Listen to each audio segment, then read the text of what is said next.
Neste bloco final, Ilse, gostaria de perguntar quais as abordagens dos movimentos sociais que você considera mais adequadas para se pensar as lutas que tratam e contemplam ao mesmo tempo as questões da desigualdade e das diferenças culturais. Conforme a gente já colocou, as grandes narrativas dos movimentos sociais na América Latina, especialmente do marxismo, né, da teoria de classe, elas se calcavam muito nos princípios da modernidade, enfatizavam as tendências universalizantes dos movimentos sociais a partir de uma dicotomia de classes. As teorias dos novos movimentos sociais, ao abandonarem essa dicotomização de classe, deixaram também, muitas vezes, de enfatizar a questão da desigualdade socioeconômica. Como ficam os estudos pós-coloniais nessa situação? Os estudos pós-coloniais, eles incorporam alguns legados das teorias de classe e das respectivas formas de opressão das elites coloniais e hegemônicas na América Latina. Mas também incorporam contribuições das teorias culturalistas no que diz respeito a diferentes formas de opressão e discriminação dos diversos excluídos da América Latina. Então, aqui interessa agora para a gente discutir o que de novidade, então, as teorias pós-coloniais trazem em relação a esses dois legados anteriores. E para iniciar, eu gostaria de mencionar, então, dois pensadores que são bastante lembrados, tanto por intelectuais do pós-colonialismo, como por movimentos sociais, Frantz Fanon e Henri Dussel. Esses autores interpretaram a modernidade a partir de um outro lugar, o lugar do sujeito colonizado. E, a partir daí, enfatizam a necessidade de fazer uma nova leitura do processo de colonização. Fanon abordou os processos de subjetivação construídos pelo colonialismo, introjetado pelo colonizado, em relação ao seu corpo de dominado, a desvalorização devido à cor das peles negras e indígenas escravizadas. O autor prevê que a libertação dessas mentes só se dará através da desconstrução dessas formações discursivas e da construção de novas subjetividades. Dussel inicia suas contribuições pensando o processo de colonização e de dominação a partir de uma nova epistemologia, que ele chamou de filosofia da libertação na América Latina. E o que o Dussel enfatiza? Que é necessária descobrir uma nova face do processo de modernização a partir de um olhar sobre o mundo periférico colonizado, né? O índio sacrificado, o negro escravizado, a mulher oprimida, a criança e a cultura popular alienada, que seriam as vítimas da modernidade, e como vítimas do que eles consideram um ato irracional, que é contraditório ao próprio mito ou ideal de racionalidade da modernidade. Ele diz, não se trata de negar o princípio da racionalidade, mas sim de construir uma nova racionalidade a partir de um outro olhar, de um outro lugar e da compreensão sobre a cultura e as necessidades e utopias dos povos subalternos na América Latina. Então, a partir dessas contribuições e através de outras contribuições contemporâneas, eu vou tentar explorar um pouco a questão dessas teorias pós-coloniais a partir de quatro pontos. O primeiro é o posicionamento do intelectual em relação ao sujeito dos seus estudos.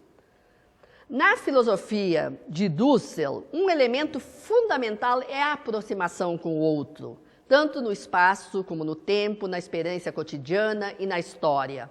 O outro aqui ele se refere aos oprimidos, né, discriminados, marginalizados, pelas práticas e mitos da modernidade. Para Fanon, a história tem que ser reescrita e reinterpretada a partir também de um outro lugar, descolonizando as mentes para que se cesse a discriminação e a servidão de um indivíduo em relação ao outro. Então, tanto para Fanon como para Dussel, há uma ética de posicionamento e de comprometimento com a cultura e com o conhecimento e que influencia os caminhos da história. Portanto, o intelectual deve fazer uma análise crítica sobre o lugar da sua fala. Ele deve estar ciente que há uma memória oficial hegemônica, mas também uma memória coletiva dos de baixo, na pirâmide social. Uma memória a partir dos centros do poder, como uma memória a partir dos oprimidos. Uma memória intelectual hegemônica, como uma memória de saberes historicamente subalternos.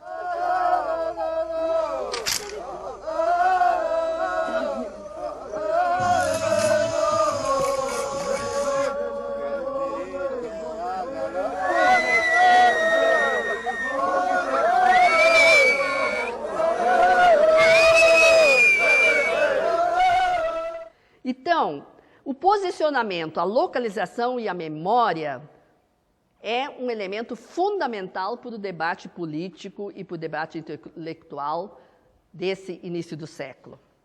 Com isso, a gente chega ao segundo ponto, que é da relação entre experiência e representação. A representação do social se relaciona com a experiência, além da reflexibilidade, que é um enunciado da modernidade. Dessa forma, nas sociedades pós-coloniais, nós encontramos representações que são lados distintos do processo de colonização, tanto no plano dos mitos, como até no plano da produção de saberes.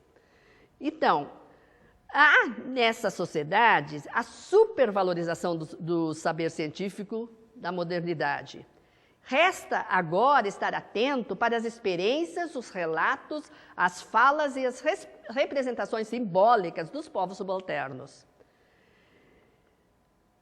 Essa diferença do poder da fala é também, atualmente, reproduzida e pensada no interior dos próprios movimentos sociais.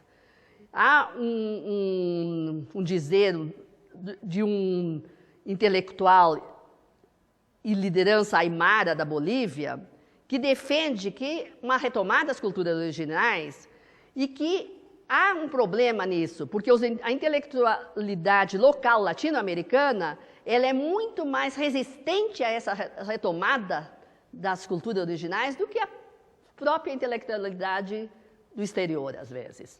Portanto, os intelectuais e os gestores sociais devem estar atentos às novas narrativas pós-coloniais. E com isso a gente entra ao terceiro elemento, que são as novas narrativas pós-coloniais dos movimentos sociais.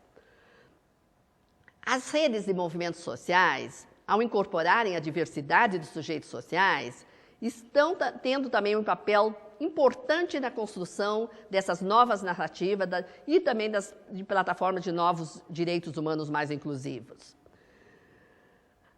Os direitos originários, como dos indígenas e quilombolas sem terra, coceiro, passam lentamente a serem legitimados. Mas, mesmo assim, né, inclusive com a regulamentação de terras, etc., mas assim mesmo sujeito a profundos conflitos sociais, como todos nós temos acompanhados. Os direitos à educação, as cotas étnicas, raciais, né, e sociais, também estão sendo implementadas, mas também sujeito a muitas formas de resistência. Ilka Leite, então, diz o seguinte, que para destravar a chave do racismo, seria necessário não somente a permanência nas terras, mas também o ingresso no mundo letrado, e que, por isso, os movimentos negros têm a territorialidade e a escolaridade como bandeiras de lutas importantes.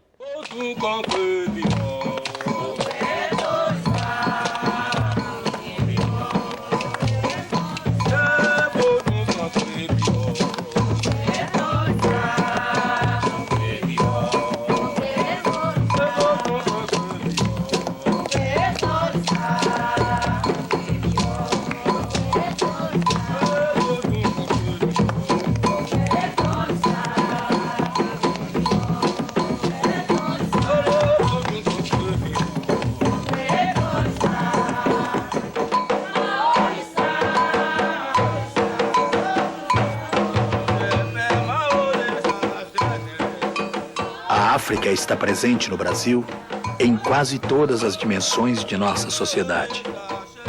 Na religiosidade, na musicalidade, no gestual, no gosto pelas cores, nos ritmos, na alegria, na dança e na forma como falamos a língua portuguesa. Então vai ser nesse jogo dialético entre a busca da tradição e de raízes culturais revistas, mas também de opções políticas e de utopias, por outro lado, que vai se construindo uma nova visão em relação às populações excluídas na América Latina. Em outras palavras, as políticas emancipatórias devem vir acompanhadas de pragmatismo, mas, ao mesmo tempo, de reconhecimento do outro como sujeitos de diferença. E com isso a gente chega ao último ponto da nossa disciplina, que é sobre como construir, então, uma nova plataforma de direito humano que atenda aos excluídos. Nos contextos latino-americanos e brasileiros de ampla exclusão social, como combatê-la e construir uma plataforma que inclua o direito à diferença, ética, de gênero, etc. A resposta, é possível isso? A resposta seria, se for através de um universalismo relativamente abstrato da modernidade, não vai dar bom resultado. Mas se for através de uma interculturalidade que contemple as diferenças, vinculada a uma plataforma humana de direitos humanos em constante construção, que incorpore os valores e demandas das comunidades diaspóricas, pensamos que podemos ter resultados importantes. E é nessa direção que está sendo desenvolvido uma plataforma de direitos humanos, democracia e desenvolvimento, uma plataforma internacional, que no Brasil se chama de Plataforma DESCA, Plataforma de Direitos Humanos, Econômicos, Sociais, Culturais e Ambientais. E essa plataforma está em constante construção e deve ser repensada também a partir dessas novas narrativas sobre os processos simbólicos ocultos desse passado histórico colonial.